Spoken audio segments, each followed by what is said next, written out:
stopping by. It's Tyler Fulgham, the host of ESPN Bet Live. Tyler, we need your help. We need your expertise here. What is your best bet ahead of the NBA Finals? Well, I've been dancing with Luka Doncic, Malika, this entire postseason, so I will not stop. That's right, the Texas two-step with Luka, and so far, we are in rhythm. We are in sync. So my favorite bet is Mavericks plus a game and a half. That's minus 125, so that means you have to bet $1.25 to win $1 back. But I think the Mavericks win this series. However, as long as it goes to a seventh game, then we win this bet. I think they'll win it in 6, but if we get to a 7th game, we win this bet with Dallas plus a game and a half in the series. And there's another fun little long shot wager I like.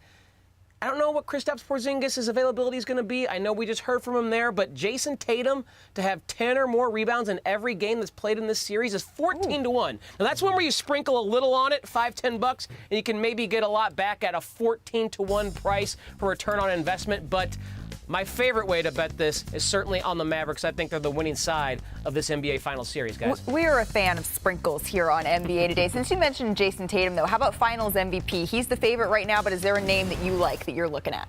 Well, yeah, I mean, Tatum is the deserved finals favorite, I should say, because his team is favored. But like I said, I like the Mavericks. And if the Mavericks are going to win this, we know there is one person and one person only who is driving the entire engine of that Mavericks offense, and that is Luka Doncic. I guess if Kyrie has like multiple 40-point games, he could steal the MVP. But what are the chances the Mavericks win this series?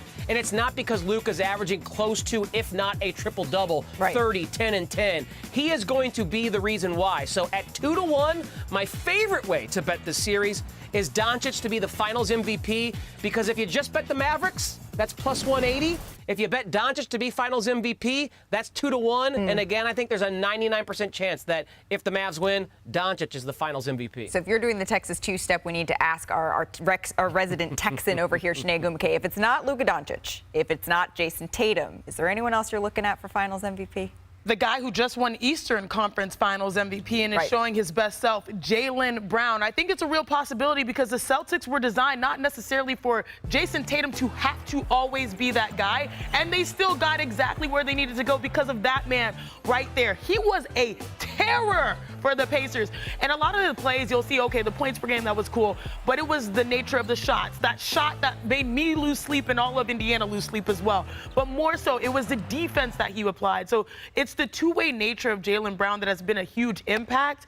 But I think the Celtics overall, it's almost like we just want to win a championship. We don't care who gets the credit. Right. All eyes will be on Jason Tatum, but if they win, that will quiet a lot of the noise. I like Kai for this one. I hope to see Kai do it, but I think Luka, I have Dallas. I think Dallas will win, and it's going to be Luka because he sets the table and makes all the plays. But the guy that's left off the top 75 off the USA team, who was traded from Boston, I would love to see him average 40 and get the Finals. Yeah, that would be quite the full circle story if that were able to happen. Can I tell you a number, though, that caught our attention? Right now, a Celtics sweep. It has the same odds as the Mavs in 7.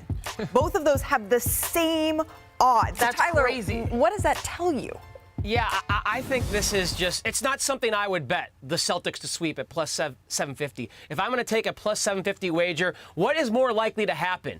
The Celtics to win 4 games in a row, or this to go deep 7 games and the Mavs win that 7th game in a tight one. So if I had to make one of these wagers, I would take every dollar that I would wager in this regard and put it on that 7-game Dallas winning 4-3 rather than a Celtics sweep. The Celtics ran through the East, and they played Miami without Jimmy Butler. Yeah. Cleveland without Jarrett Allen and Donovan Mitchell missed time. Then the Pacers without Tyrese Halliburton in the final 2 games. They're finally going to face a full-forced, healthy team, and the best player on the planet is coming on the other side. So as far as these two prices, if you're going to bet one of these at plus 750, for me, one of them is wrong. That's Boston 4-0. One of them is right. That's Dallas 4-3. Can you imagine?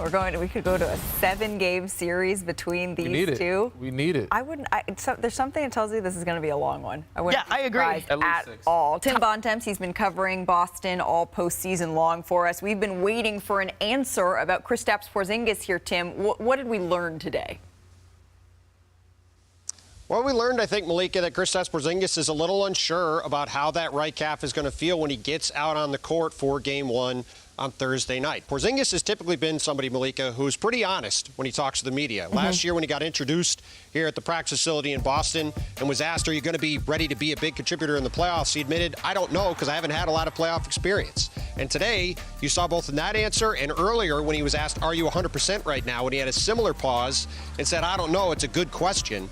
It's unclear, given how long he's missed. This is 5 weeks as of today since he suffered that calf strain in Game 4 of the first round against the Miami Heat, that Porzingis just isn't going to be sure exactly how he feels until he gets back out on the court in a game setting on Thursday night in Game 1 and sees how he does actually feel in that moment. However, Porzingis said the plan is to play in Game 1, and when I asked him, is this a matter of getting out there and testing it before you'll know 100% if you're ready to go, he said he was very confident that the Celtics team doctors would not put him in a position to be out there where he wasn't ready to go. Yeah. And he said he's confident in all the work that he's put in. But at this point, until we see him out there in Game 1, there's going to be some shadow of a doubt in his mind, clearly, about how just ready he is to go out there and play. And we do know that if he is less than 100%, if he is laboring at all, this is a Dallas Mavericks team that is going to attack him and attack that. So what does this give the Celtics now that they have Kristaps back in this series?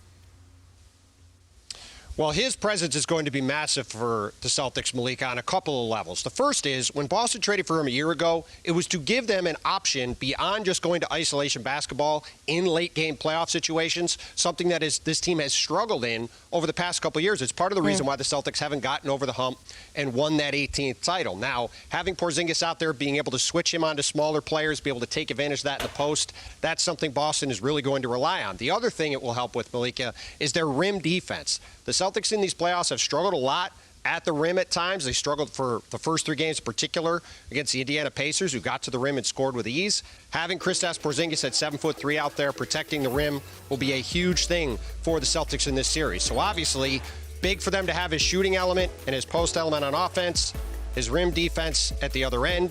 And now we just wait to see how many minutes he'll be able to go in Game 1 and if there is any kind of reaction to that calf 5 weeks after he hurt it against the Heat. Right. All in all, good news, though, that Kristaps Porzingis is expected to be available for this Game 1 for the Boston Celtics. Hey, what's up, guys? Jag from Jaggy Sports here. It's been a while, but it's all good. We are down to the final 2.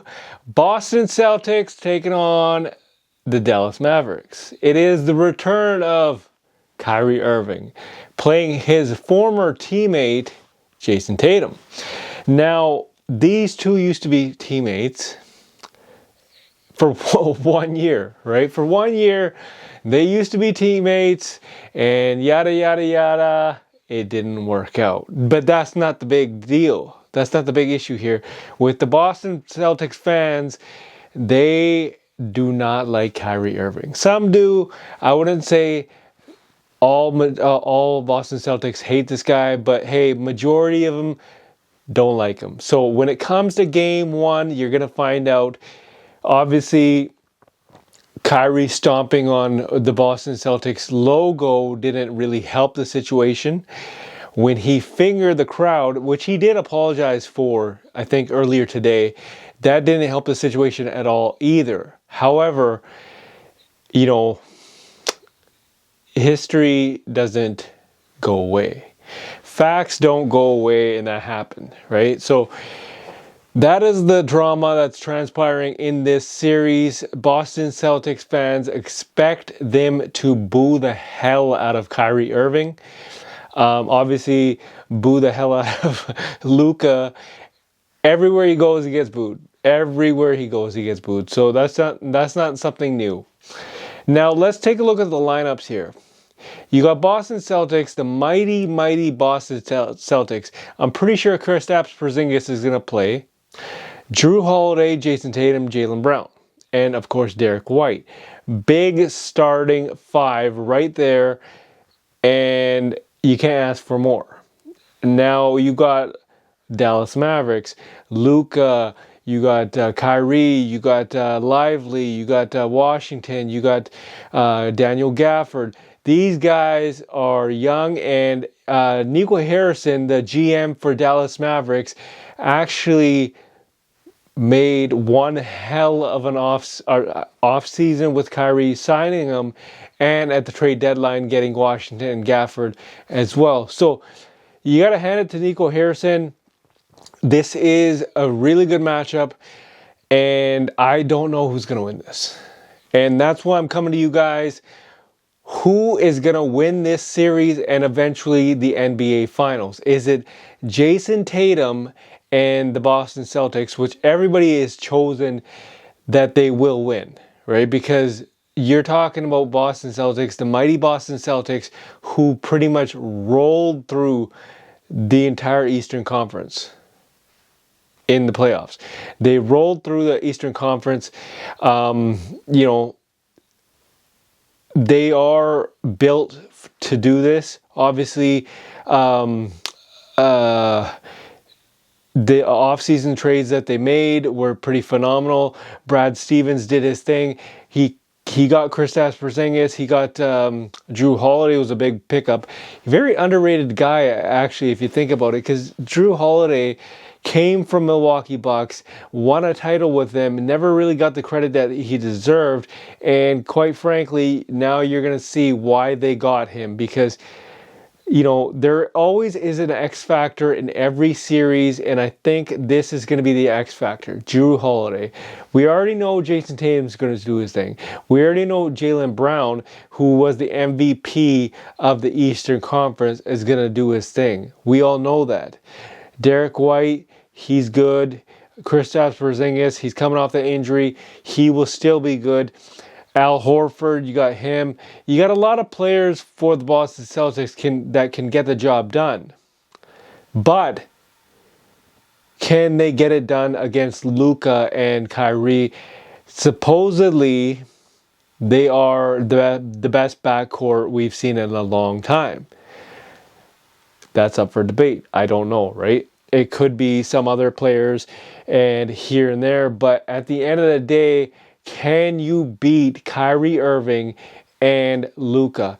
This is a chess matchup, and a lot of people are saying that the Boston Celtics never really had a competition in the Eastern Conference.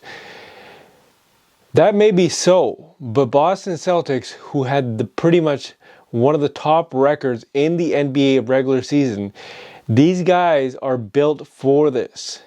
So can they get the job done versus the Dallas Mavericks?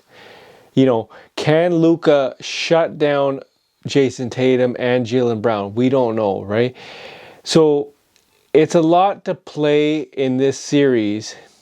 And quite frankly, I don't know. I have no idea who's going to win this matchup. I think everyone will find out in game one how it goes, how well it goes in the series. And, it's anybody's ball game, right? Regular season was a regular season, but now you're entering the playoffs. The playoffs are a different mode. It's not full court that much. It's more like half court. And the moves Kyrie Irving is going to put on the Boston Celtics is phenomenal. Jaylen Brown, what he's going to do to the Dallas Mavericks is going to be insane. Let's not forget Luka. Let's not forget Jason Tatum. But can Kyrie Irving shut down the noise that the Boston Celtics are going to show him come game one? We don't know, right? This is going to be quite the scene when Kyrie Irving returns to the Boston arena, right? So now I'm going to leave you guys with this. I'm going to leave you guys with this question. Who do you think is going to win game one? And who do you think is going to win the series? Is it going to go 7 games? Is it going to go 5, 6, right? Or is it going to be a sweep? We don't know. I have no idea. I don't think it's going to be a sweep, though. I really highly doubt it. It'd be so cool if it went 7 games. I'll tell you that much. It would be so cool if it went 7 games. I have no idea. But leave a comment in the comment section. Tell me what you guys think. Is it Dallas Mavericks? Or is it the Boston Celtics? Leave a comment in the comment section. As always, Jag from Jaggy Sports.